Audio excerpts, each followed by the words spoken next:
오늘 말씀을 다 같이 한 번만 다시 읽어봤으면 좋겠습니다. 역대상 29장 19절. 같이 한번 읽죠. 시작. 또 내 아들 솔로몬에게 정성된 마음을 주사 주의 계명과 권면과 율례를 지켜 이 모든 일을 행하게 하시고 내가 위하여 준비한 것으로 성전을 건축하게 하옵소서 하였더라. 아멘. 아멘. 오늘 제목은 자녀를 위해 기도하라입니다. 자녀를 위해 기도하라. 부모님 치고 자녀를 위해 기도 안 하시는 분은 안 계시겠죠. 누구나 다 자녀를 위해서 기도합니다. 하나님께서는 한 남자와 한 여자를 만나게 하셔서 가정을 이루게 하셨죠. 이게 창조의 질서입니다. 그래서 그 한 남자와 한 여자가 만나서 결혼하고 나면 하나님께서 그 슬하에 하나님께서 자녀를 허락하시죠. 그런데 그 자녀를 주셨는데 그 자녀를 부모가 어떻게 대할 것인가 하나님께서 명령하신 게 있습니다. 우리 신명기 6장 4절부터 한번 같이 읽어보겠습니다. 신명기 6장 4절부터 7절까지인데요. 우리 한 절씩 교독하겠습니다. 제가 먼저 읽고 그리고 여러분이 읽고 하겠습니다. 이스라엘아 들으라. 우리 하나님 여호와는 오직 유일한 여호와이시니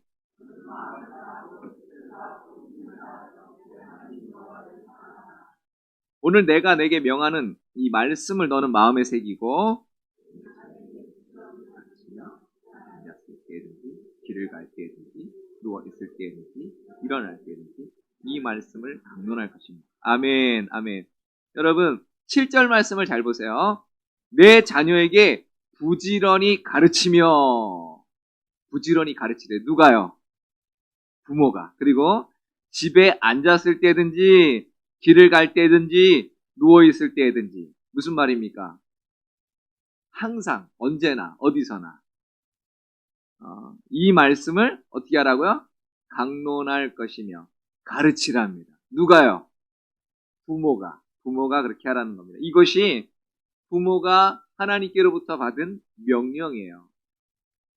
부모의 사명이 그러니까 바로 이것입니다. 여러분 하나님께서 부부 사이에서 아이를 낳게 하시고 그 자녀를 주셨는데 그 자녀를 그러면 어떻게 키울 것이냐?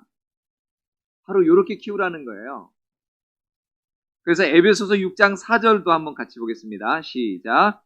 또 아비들아 너희 자녀를 노엽게 하지 말고 오직 주의 교훈과 훈계로 양육하라. 아멘. 자녀를 노엽게 하지 말고 오직 주의 교훈과 훈계로 양육하라. 이게 부모의 책임이죠. 그런데 여러분 제가 오늘 부모된 분들에게 좋은 소식과 나쁜 소식을 알려드리겠습니다. 뭐부터 들으십니까? 나쁜 소식을 먼저 듣고 좋은 소식 듣는 게 낫겠죠. 그래서 나쁜 소식을 먼저 드리겠습니다.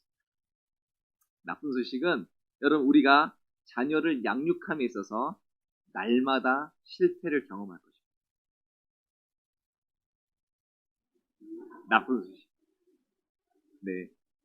웃으시는 분들은 다 알고 있죠. 안 웃으시는 분들도 마찬가지라고 생각합니다. 네. 아닌 척하지만 전부 다 경험하고 있는, 거의 매일 경험하고 있는 소식이죠. 사실 자녀를 기르다 보면 우리가 어떤 날은 어떤 부분은 정말 지우개로 지워버리고 싶다. 컴퓨터에 딜리트 키가 있어요. 확 지워버리는 거. 확 지워버리고 싶다라는. 코드만 뽑으면 안 돼요. 왜냐하면 자동 저장 기능이 있어가지고 꽂으면 다시 생깁니다. 그래가지고 지워버려요. 그러니까 지우고 다시 쓰고 싶은, 만약에 그럴 수만 있다면 그러고 싶은 그러한 시간들이 있고요. 그런 사건들이 있습니다. 부모로서 참 잘해보고 싶지만 아무리 봐도 이건 낙제야. 그런 때가 있잖아요. 자녀를 기르다 보면은 특히 부모님들의 인내심을 굉장히 많이 시험합니다. 부모님들의 그래가지고 나도 모르게 참아야지 참으린 자 3번을 했는데 안 돼. 그냥 바로 나가요. 막 이렇게 하면서 버럭 화를 내고 있는 내 모습을 보게 되죠. 하나님으로부터 받은 명령도 있으니까 내가 뭔가를 해야 되겠다는 건 알겠는데 도무지 무엇을 어떻게 해야 될지 모르겠는 시간들이 있어요. 그런 상황들이 있습니다. 정말 삭제해버리고 싶어요. 그리고 다시 쓰고 싶습니다. 사실 그러지 않습니까? 우리 부모님도 그러지 않아요? 네, 저만 그럽니다. 내가 우리 부모님으로부터 느꼈던 정말 싫은 모습들이 있어요. 그런데 나는 그러지 말아야지 했는데 나는 그러지 말아야 했는 게 그게 나한테 나올 때. 마음이 참 속상하죠. 마음이 더 심란해질 때가 있습니다. 그건 뭐냐면 내 자녀가 제발 나한테 이 부분은 내 자녀가 안 닮았으면 좋겠다. 이것만큼 너는 안 했으면 좋겠다. 그것만 골라서 하고 있죠. 네. 그것만 골라 담았어요. 그러면 정말 마음이, 진짜 어떻게, 진짜로. 그죠? 그래서 어떤 분은 이런 표현을 했습니다. 자녀 양육이란 당장 찢어버리고 싶은 촌스러운 옛날 사진을 들여다보는 것 같다. 그러니까 부모님 되신 분들은 우리의 지나간 시간 속에서 당장 찢어버리고 싶은 것, 당장에 삭제해버리고 싶은 것, 다시 되돌리고 싶고 다시 새로 쓰고 싶은 것, 이런 일들이 매일마다 벌어지고 있다는 것. 이게 참 나쁜 소식이에요. 그러면 좋은 소식도 들려드릴게요. 좋은 소식은 뭐냐? 여러분 그 찢어버리고 싶고 지워버리고 싶은 바로 그것이 우리에게 또 한 번의 기회가 된다는 사실이에요. 여러분 무슨 말이냐면 우리는 부모로서 실수할 수 있습니다. 죄를 지을 수도 있습니다. 부모로서 완벽하지 않다는 사실을 나도 알고 내 자녀도 알아요. 우리 자녀들은 특별히 알아야 돼요. 우리 부모님이 완전하지 않다는 걸 알아야 돼요. 이미 알고 있지만 더 하셔야 돼요. 부모가 부족해서 자녀들이 실망할 때가 많죠. 상처에 입을 때가 많습니다. 그런데 여러분 사실 부모가 부족하거나 실수해서 실망하는 것도 있지만 더 큰 실망은 뭐냐면 그 부족하고 실수한 거를 부모가 절대로 인정하지 않을 때 그때 자녀들은 더 분노하게 되는 것이죠. 그러니까 우리는 우리의 실수와 우리의 그 잘못을 넘어서 이것을 회복할 수 있어야 돼요. 근데 그 회복할 수 있는 기회가 지금 우리에게 주어져 있어요. 늦지 않아요. 여러분 하나님 앞에서 우리 자녀 앞에서 그 사실을 직면하고 인정하고 용서를 구할 수 있어야 돼요. 우리 부모님들 절대 자존심 상해서 내가 부모의 권위가 있지 그러고 절대로 이러면서 안 하잖아요. 옛날 어른들 특히 그런 분들 많죠. 요즘 엄마 아빠들은 좀 다른 것 같아요. 요즘 엄마. 근데 옛날에는 부모님이 잘못하는 게 어딨어? 어른이 얘기하면 들어야지. 그래서 이제 저를 보니까 약간 그쪽이에요. 그빠. 엄마 아빠가 얘기하면 들어야지. 라고 이렇게 제가 약간 그런 과예요. 알고 계세요.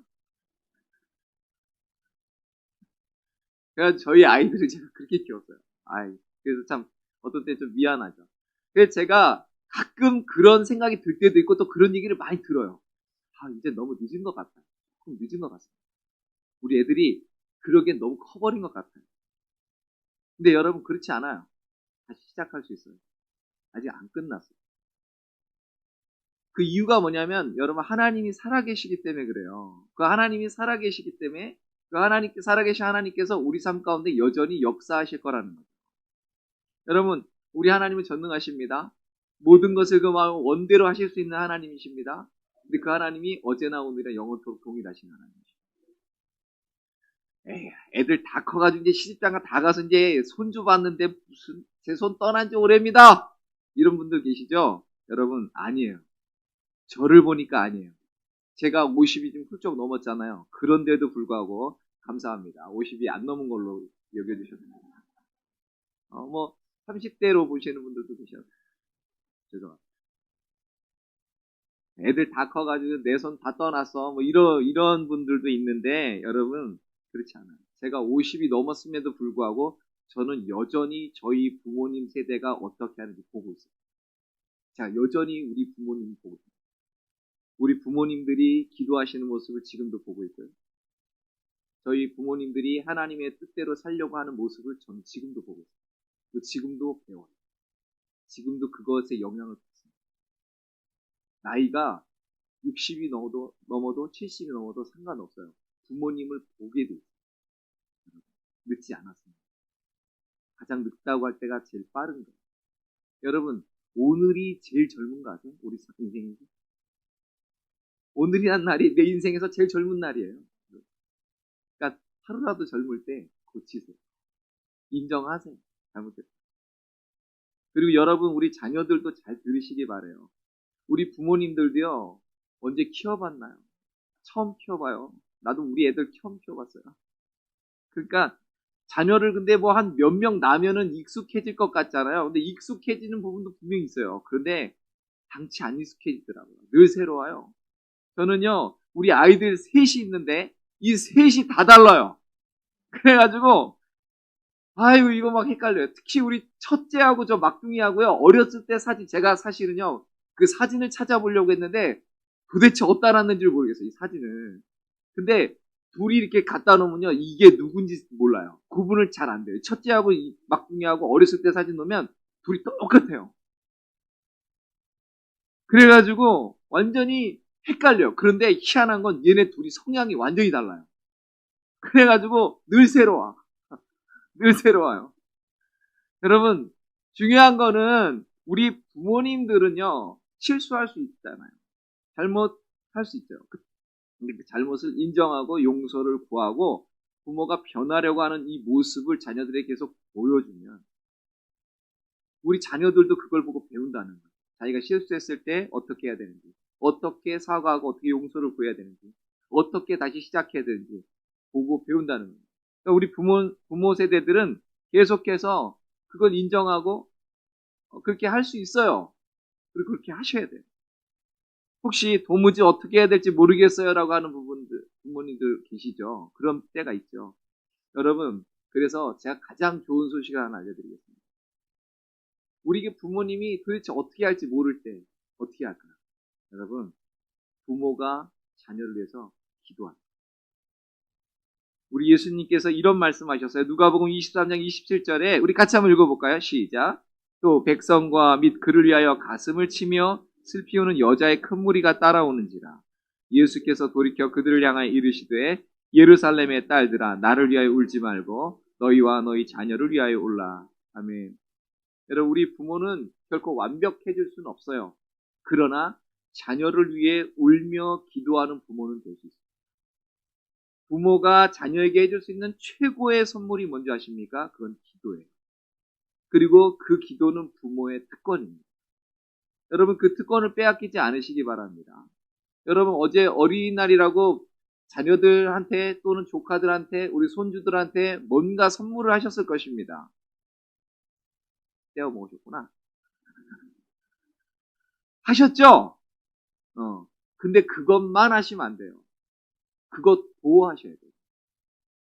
그럼 뭘 하셔야 되냐면 여러분이 줄 수 있는 최고의 선물은 그날 하루 선물 띡 주고 끝나는 게 아니라 1년 365일 동안 자녀에게 계속해서 기도의 선물을 주시기 바랍니다. 여러분, 부모가요, 자녀를 위해서 기도한다고 하는데 근데 사실 한번 양심의 손을 꽉 얘기해보세요. 솔직히 많이 안 하죠? 솔직히 그만큼 많이 안 하잖아. 하긴 하는데 그렇게까지 많이 안 하잖아. 솔직히. 지나가듯 하죠. 그러니까 여러분, 중요한 건 우리가 해볼 거 다 해본 다음에 하다 안 되니까 나중에 기도하는 게 아니라요. 그냥 안 되니까 기도라도 해보자 이렇게 하지 말고요. 기도는 최우수단이 아니에요. 기도는 가장 먼저 해야 될 것이에요. 여러분, 전쟁할 때 전쟁의 순서가 있습니다. 먼저 쫙 그 공군이 가가지고요. 적진에다가 갖다 퍼보여. 그냥 한번 쫙. 그래가지고 얘네를 한번 싹 쓸어버립니다. 그래놓고서 육군이 가는 거예요. 육군부터 가면 큰일 나요. 다 그냥 터져요. 얻어 터져요. 그러니까 먼저 싹 융단 폭격을 해놓고 그러고 이제 육군이 들어가는데 그 융단 폭격이 뭐냐? 그 기도예요. 융단 폭격 해놓고서 그리고서 가는 거예요. 우리 자녀들에게도 마찬가지죠. 부모로서 해줘야 될 게 많아요. 근데 그 부모로서 해줘야 될 여러 가지 것들이 있지만 그거에 가장 먼저 앞서서 기도를 먼저 하셔야 돼요. 기도하고 그걸 해주셔야 하고요. 여러분, 그런데요, 이 원리는 모든 것에 통하는 거 아십니까? 내 하루의 일과도 마찬가지고요. 내가 하려는 모든 학업도 마찬가지고 사업도 마찬가지고 모든 인간관계에서도 마찬가지고요. 기도는 최우수단이 아니에요. 기도를 가장 먼저 하는 거예요. 여러분, 그래서 부모가 여러 가지 해주려고 하고 또 해줄 수도 있겠습니다만은 자녀를 위해 하는 기도보다 더 귀한 가치를 갖는 건 없습니다. 그러니까 자녀를 위해서 울며 기도하는 부모를 가진 자녀들은 정말 복된 자녀인 거예요. 부모는 자기 자녀들 자기가 다 가르칠 수 없다는 걸 알아요. 잘해주고 싶지만 그러지 못하는 걸 알아요. 내가 부족한 것이 많아서 제대로 못 양육하는 걸 알아요. 그러니까 전능하신 하나님께 의탁하는 거죠. 그러니까 하나님 앞에 울면서 기도하고 우리 자녀들을 맡기는 거죠. 여러분, 우리 부모가 자녀들 위해서 기도하는 것은요, 그것으로 끝나지 않아요. 그냥 한번 해보고 끝나지 않습니다. 부모의 기도의 영향력은요, 그 자녀와 그 자녀의 자녀와 계속해서 대를 이어서 영향을 주는 거 아십니까? 하나님께서 부모를 이 땅에서 데려가시더라도요, 부모가 이 땅에서 자녀를 위해 했던 기도는 계속 남아서 계속 자녀들에게 영향을 주는 거예요. 그렇기 때문에 자녀를 위한 기도는 계속해야 되는 겁니다. 여러분, 그런데 우리가 드리는 그 기도는 우리 자녀뿐만 아니라 그 자녀의 자녀, 그 자녀의 자녀의 자녀, 애를 이어서 계속 삶에 영향을 줘요. 그러니까 우리가 자녀를 위해서 기도하셔야 돼요. 여러분, 그러면 자녀를 위해서 기도해야 된다는 당위성을 알았습니다. 그러면 뭘 기도할까요? 우리가 뭘 기도할까요? 오늘 우리가 읽은 본문에서 다윗이 그 아들 솔로몬을 위해서 한 기도를 통해 우리가 자녀를 위해 뭘 기도해야 될지를 배우게 됩니다. 다시 한번 읽어봐요. 역대상 29장 19절 시작. 또 내 아들 솔로몬에게 정성된 마음을 주사 주의 계명과 권명과 율례를 지켜 이 모든 일을 행하게 하시고 내가 위하여 준비한 것으로 성전을 건축하게 하옵소서. 아멘. 여러분, 솔로몬에게, 자기 아들 솔로몬에게 하나님 정성된 마음을 주시기를 기도합니다. 정성된 마음. 여러분, 다윗은요, 성전을 건축하기 위해서 모든 준비를 다 마치고서 드리는 기도예요. 지금 그 드리는 기도의 마지막 부분이거든요. 오늘 읽은 게. 그런데 이 감사의 기도를 드리면서 마지막으로 간청하는 기도를 하나님께 드리고 있는 거예요. 거기에서 기도하는 건 뭐냐? 하나님, 우리 아들 솔로몬에게 내가 하나님 앞에 그렇게 정성스러운 마음을 가졌고 정말 하나님께 충성된 마음을 가졌던 것처럼 우리 아들도 하나님 앞에 정성된 마음, 충성된 마음을 갖게 해주옵소서라고 기도하는 것입니다. 그러면서 내가 하나님 앞에 겸손하게 주의를 감당한 것처럼 우리 아들도 하나님 앞에서 겸손하게 정말 정직한 마음으로 정성된 마음으로 하나님의 주신 사명을 감당하게 해주옵소서라고 기도하는 거예요. 그러면서 하나님의 그 율례와 계명과 권명과 율례를 지키도록 해주시옵소서라고 기도합니다. 여러분, 우리가 다윗이 솔로몬을 위해서 기도하는 것, 이거 우리가 배워야 되지 않겠습니까? 이거를 우리가 기도해야 돼요. 솔로몬이 왕이 되어서 형식적으로 마음에도 없이 어쩔 수 없어서 대충 어떤 흉내만 낼 수 있어요. 그런데 그러지 않기를 기도하는 겁니다. 마음을 담아서, 진심을 담아서 그 마음과 뜻과 행동이 정말 하나님을 온전히 섬길 수 있도록, 그 아들이 온전히 하나님께 순종할 수 있도록 그렇게 기도하고 있어요. 여러분, 그래서 우리가 하나님 앞에서 이 다윗과 같은 마음으로 우리가 먼저 살아야 되고요. 그리고 또한 다윗처럼 우리 후손을 위해서 기도해야 될 줄로 믿습니다. 여러분, 우리가 하나님의 일을 할 때 우리가 겉으로만 하는 게 아니라 신앙생활을 할 때 그저 껍데기로만 하는 게 아니라 우리의 마음과 정성과 진실함을 담아서 그렇게 하는 것. 그게 하나님 앞에 선한 것이고요. 또한 그러한 믿음이 우리 자녀 세대에게 잘 계대되도록 그렇게 애쓰고 노력하면서 그렇게 하나님 앞에 간구하며 나가는 것. 이게 굉장히 중요한 거예요. 여러분, 우리가 기도할 것 참 많지만 무엇보다도 우리 자녀들의 믿음을 위해서 기도하시기 바랍니다. 우리가 자녀를 위해 기도할 것 참 많잖아. 얘네들 하나님 지혜를 주십시오. 공부를 잘 할 수 있도록 잘 준비된 사람이 되게 해주십시오. 앞으로 진로를 하나님 책임져 주십시오. 인도해 주십시오. 앞으로 결혼을 해야 되는데 귀한 믿음의 배우자를 만나게 해주십시오. 뭐 여러 가지 기도를 하죠. 이 모든 걸 아우르면 믿음이에요, 믿음. 우리 자녀들에게 하나님 믿음을 주옵소서. 정말 하나님 안에 있는 그 진실된 믿음을 주옵소서. 여러분, 그 믿음이 우리 자녀들의 삶을 결정합니다. 그 믿음이 우리 자녀들의 그 걸음을 결정해요. 우리 자녀들이 하나님께서 이 자녀들을 이 땅에 나게 하신 그 하나님의 계획과 목적을 따라서 살아갈 수 있도록, 그런 복되고 존귀한 삶을 살아가도록 기도해 주셔야 되는 것입니다. 여러분, 성경에 보면 심지어 아직 태어나지 않은 자녀를 위해 기도하는 모습도 있어요. 여러분, 여러 가지 있지만 오늘 사사기에 있는 거 하나만 보겠습니다. 사사기 13장 12절의 말씀에 우리 같이 한번 읽어볼까요? 시작. 마노아가 가로되 당신의 말씀대로 되기를 원하나이다. 이 아이를 어떻게 기르우며 우리가 그에게 어떻게 행하오리까? 아멘. 여러분, 이게 마노아라는 사람이 누군지 아세요? 우리가 잘 아는 삼손의 아버지예요. 근데 삼손이 그 자기 부인 뱃속에 이 삼손이 있을 때 한 기도가 아니에요, 여러분. 안 났을 때 하는 기도예요. 애가 아직 없을 때. 마노아가 이렇게 기도하는 거예요. 앞으로 우리 부부 사이에서 태어날 하나님이 약속하신 그 아이가 태어나면 우리가 어떻게 기를까요? 하나님, 우리가 이 아이를 어떻게 할까요? 어떻게 이 아이 앞에서 행할까요? 라고 지금 기도하는 거예요. 이게 우리 기도가 돼야 돼요. 주님, 이렇게 하나님을 대적하는 것이 가득한 이 세상에서 정말 이 어그러지고 악한 세대 가운데서 우리에게 허락하신, 또한 앞으로 허락해 주실 우리 자녀들, 이 자녀들을 하나님 어떻게 기르기를 원하십니까? 우리가 이 아이에게 어떻게 행하기를 원하십니까? 여러분, 기도하십시오. 여러분, 부모로서 자녀들에게 뭘 해주실 수 있어요? 여러 가지가 있죠. 그러나 자녀의 그 장래를 위해서 할 수 있는 것, 기도입니다. 그래서 자녀들의 장래를 주께서 책임져 주셔야 그 생애가 복된 거예요. 그러니까 자녀를 위해서 기도해야 돼요.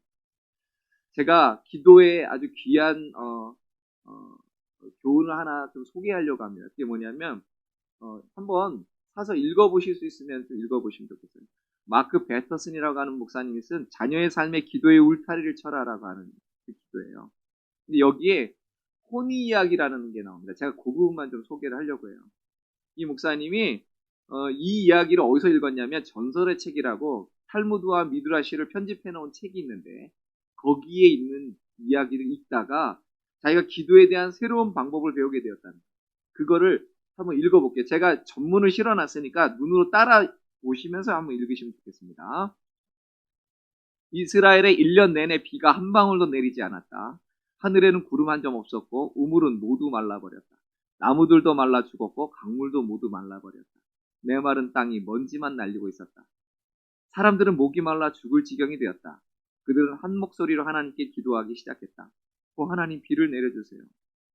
하나님은 곧바로 그들의 기도를 들어주시지 않았다. 그들은 마침내 믿음을 잃어버릴 지경까지 이르렀다. 어떤 사람들은 하나님이 그들을 잊어버리셨다고 생각했다. 그런 그들에게 생각나는 한 사람이 있었다. 그는 바로 혼이었다. 그의 별명은 레인메이커였다. 그의 얼굴을 본 사람은 그 누구도 없었지만 거의 모든 사람들이 그의 목소리를 들어서 알고 있었다. 사람들은 며칠을 걸어서 예루살렘 변두리에 있는 그의 오두막에 도착했다. 오두막 안에서 호니가 기도하는 소리가 들렸다. 한 번의 기도로 3년의 가뭄을 끝냈던 엘리야처럼 호니는 비를 내리게 하는 기도로 유명한 사람이었다. 그는 엘리야와 같은 믿음과 마음을 가지고 있었다. 사람들은 호니가 그들의 마지막이자 유일한 희망이라고 생각했다. 그래서 호니를 찾아갔던 것이다. 호니는 담대하게 말했다. 천둥을 만드신 하나님이 그것을 움직이게 하실 것입니다. 큰 천둥 소리가 곧 나게 될 것입니다. 구름을 만드신 하나님이 그것으로 비를 만드실 것입니다. 사람들은 호니를 따라 긴 행렬을 지어 시내에 있는 성전으로 갔다. 사람들이 점점 더 몰려들자 아이들은 아빠의 어깨 위로 올라가기도 했다. 사람들은 호니가 무슨 말을 하는지 보려고 발끝으로 서기도 하고 나무에 올라가기도 하였다. 그때였다. 호니는 손을 뻗어가지고 있던 지팡이 끝을 땅에 댔다. 그리고 빙 돌기 시작했다. 그가 한 바퀴 돌자 그의 주위에 동그란 원이 그려졌다. 호니는 백성들의 희망을 어깨에 짊어진 채 그 원 안에 무릎을 꿇었다. 거룩한 침묵이 주위를 뒤덮었고 사람들은 호니의 기도 소리를 듣고 있었다. 전능하신 하나님, 당신의 위대하신 이름으로 기도합니다. 당신의 백성에게 자비를 내려주시기 전까지 저는 이 원 밖으로 나가지 않겠습니다. 마치 샘에서 물이 솟아나오는 것처럼 그 영혼 깊은 곳으로부터 기도가 흘러나왔다. 사람들은 조용히 기다렸다. 바로 그때였다. 하늘에서 비가 한 방울 떨어졌다. 에게 겨우 이 정도요? 사람들은 투덜댔다. 그러나 호니는 미동하지 않았고 원 안에서 나오지 않았다. 겸손한 마음으로 하나님께 계속 기도했다. 하나님, 이 정도가 아닙니다. 온 저수지와 온 웅덩이, 온 대지를 적시기에 충분한 비를 내려주세요. 그때였다. 번개가 번쩍였고 천둥이 울렸다. 가느다란 빗줄기는 금세 폭우로 변했다. 사람들은 갑자기 불어난 물에 빠지지 않으려고 높은 곳으로 도망쳐야 했다. 그러나 호니는 도망가지 않았다. 여전히 무릎을 꿇고 폭우 속에 있었다. 그리고 이렇게 기도했다. 하나님, 이런 비가 아닙니다. 당신의 긍휼과 은혜의 비, 축복의 비를 내려주세요. 그러자 뜨거운 여름날의 시원한 소나기처럼 조용하고 평화스러운 비가 내리기 시작했다. 어른들은 입을 벌리고 빗방울을 받아 마셨고 아이들은 마치 처음으로 비를 보는 것처럼 빗줄기 속에서 춤을 추었다. 행복한 웃음소리가 허공에 울려 퍼졌다. 그날은 천둥 소리가 하나님께 올려드리는 박수갈채가 되는 날이었다. 웅덩이에 튀어오르는 물방울들이 찬양의 몸짓이 되는 날이었다. 호니가 사람들에게 기도의 강력한 힘을 가르쳐주는 날이었다. 이제 사람들은 한 사람의 기도가 어떤 것도 바꿀 수 있다는 것을 배우게 되었다. 그리고 그날 이후로 사람들은 기적이 필요할 때마다 호니가 그랬던 것처럼 원을 그리고 기도하기 시작했다. 그들은 아픈 사람 주위에 원을 그렸다. 슬픈 사람 주위에도 원을 그렸다. 청년들 주위에도 늙은 사람 주위에도 기도의 원을 그렸다. 그들이 품고 있는 큰 꿈에도 원을 그렸다. 그리고 그들이 가지고 있는 매우 큰 두려움에도 원을 그렸다. 그리고 무엇보다도 중요한 것, 그들은 하나님의 약속의 말씀들에 원을 그렸다. 어떤 때는 아주 오랫동안 기도를 해야 했다. 그렇지만 그들은 하나님이 언제나 기도를 들으신다는 사실을 결코 의심하지 않았다. 우리의 기도가 하나님을 기쁘시게 하는 것이면 하나님은 언제나 응답하신다. 그날 기적을 목격했던 사람들은 결코 잊을 수 없는 교훈을 얻었다. 하나님은 담대한 기도를 좋아하신다. 담대한 기도를 드린다는 것은 하나님을 인정하고 높으신 분으로 존중하는 것이기 때문이다. 어떤 사내들인 의원들은 호니의 기도가 너무 담대하다는 이유로 그를 출교하기 원했지만 기적을 부인할 수는 없었다. 결국 호니에게는 한 세대를 구원한 기도라는 영예가 주어졌다. 여러분, 중요한 사실 하나 알려드릴까요? 우리도 호니의 기도를 드릴 수 있습니다. 우리가 어떤 수단과 방법을 가지고 우리 아이들을 예수님을 만나게 할 수는 없어요. 그러나 우리는 아이들을 위해서 기도할 수 있습니다. 우리 아이들이 그리스도를 만나게 해달라고 기도할 수 있어요. 여러분, 저하고 저희 아내가 사실 이 책을 읽고서 우리 하나 사인이 생겼습니다. 그게 뭐냐면 우리 아내가 저한테 이렇게 얘기합니다. ING죠? 라고 얘기해요. ING 아시죠? 진행형이죠? 라고 묻는 거예요. 무슨 말이냐면 여보, 당신 계속 기도하고 있는 중이죠? 라고 물어요. 그러면 솔직히 제가 어떤 때 기도를 순간 까먹고 있다가 그 말을 듣는 순간 다시 ING죠? 라고 사인을 주면 그 순간 제가 다시 기도의 원 안으로 들어가서 또 기도하기 시작합니다.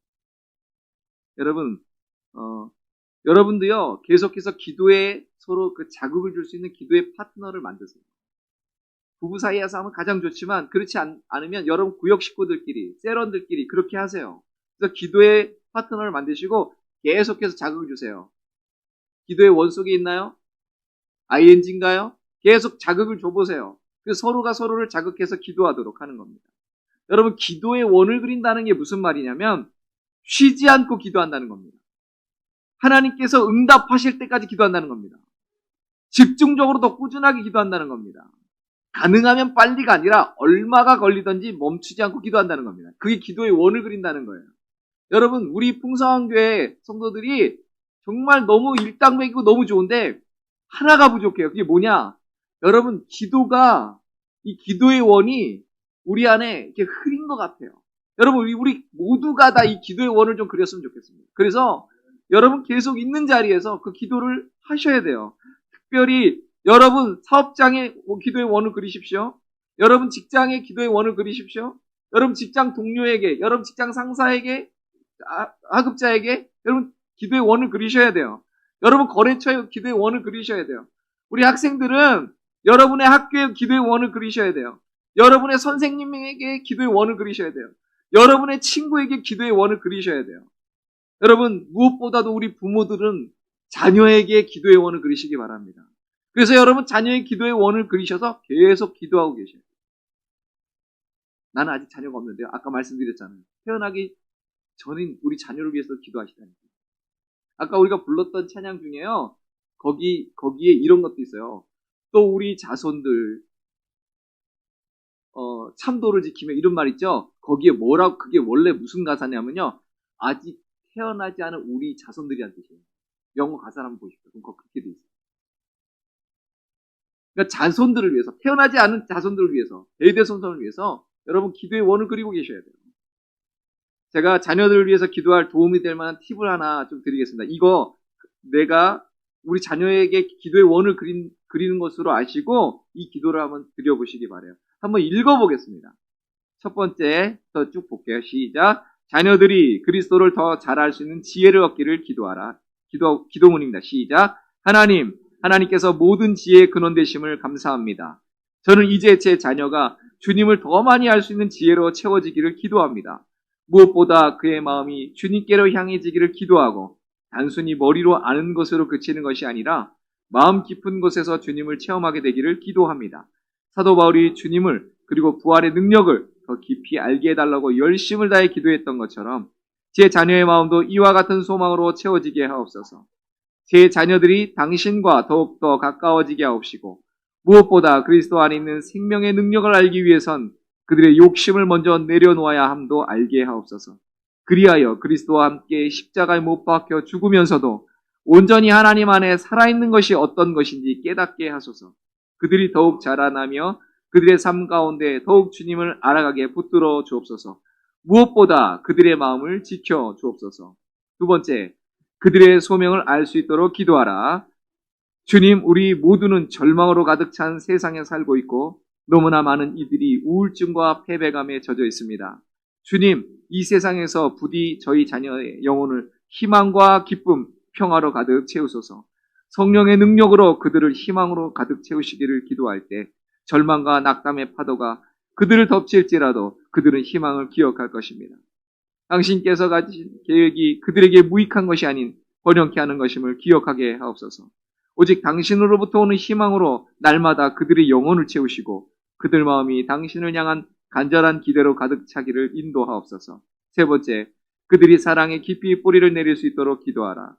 하나님, 저희 자녀가 당신께서 그들을 얼마나 깊이 사랑하시는지 확실히 알 것입니다. 그들의 뿌리가 당신의 것이라는 사실을 더욱더 알고 깊게 자랄 수 있기를 소망합니다. 그들이 하나님의 사랑하는 자녀로서 소중함과 안전함을 느끼길 바랍니다. 그들이 의심 없이 당신의 깊은 사랑을 가지고 살아갈 수 있기를 소망합니다. 저희 아이가 주님께서 계획하신 일들을 이루기 위해 창조해낸 존재임을 깨닫고 앞으로도 계속 주님의 자녀로 굳건히 서 있길 기도합니다. 네 번째, 그들의 신앙이 굳건해지기를 기도하라. 하나님, 제 자녀가 더 이상 세상의 것에 속지 말고 주의 진리를 알기를 기도합니다. 그들이 그리스도 안에서 온전히 성숙하고 믿음 안에서 견고하게 성장해 거짓된 교리가 그들을 둘러싸고 있을 때라도 굳건히 설 수 있기를 기도합니다. 그들이 삶의 모든 영역에서 그리스도를 중심 삼고 그리스도와 한 몸을 이룰 수 있게 되길 간구합니다. 세상의 고난이 그들을 덮칠 때 성령께서 그들의 초점을 예수님의 온전성에 맞추게 하옵소서. 다섯 번째, 그들이 하나님의 갑옷을 덧입길 기도하라. 거룩하신 하나님 아버지, 저희 자녀가 당신의 능력 안에서 더욱 강건해지기를 기도합니다. 그 위에 하나님의 갑옷으로 덧입게 하옵소서. 그가 하는 투쟁은 혈과 육에 대한 것이 아니라 세상의 어둠의 권세에 맞서는 것임을 아나이다. 그가 하나님의 말씀에 굳건히 뿌리 내리고 튼튼히 서게 되길 기도하며 진실의 허리띠가 그의 생각을 감싸게 하소서. 무엇보다 당신의 신실하심이 그들을 감싸는 방패가 되게 하시고 또 구원의 투구가 그들의 생각을 보호하사 그가 속한 것은 오직 참된 구원자 예수 그리스도이심을 잊지 않게 하소서. 아멘. 여러분, 이 기도 어때요? 너무 좋죠? 이게 어떤 그 기고문으로 올라온 거예요. 근데 제가 기도가 너무 귀해서 이걸 가지고 우리 자녀를 위해 기도의 원을 그리면 좋겠다 해서 가져온 겁니다. 여러분, 이 기도를 지금부터 하십시오. 이미 자녀가 다 자라버렸다고 해도 지금도 하세요. 또 하셔도 돼요. 또 하셔야 돼요. 아직 덜 자랐다, 기회예요. 열심히 하세요. 안 태어났다, 완전 따봉이에요. 태어날 애를 위해서 이렇게 기도하십시오. 정말 우리 자녀들이 하나님 앞에 귀한 자녀로 태어날 줄로 믿습니다. 우리가 이렇게 기도의 원을 그리고 기도할 때 반드시 하나님 열매를 맺게 하시고 큰 기쁨을 우리에게 허락하실 줄로 믿습니다. 우리 자녀의 삶을 책임지시고 우리 자녀를 통해 하나님의 나라와 하나님의 뜻과 하나님의 영광이 나타나게 될 줄로 믿습니다. 여러분, 기도의 원을 그리실 거죠? 기도의 원을 그리실 뿐만 아멘. 그리실 줄로 믿습니다.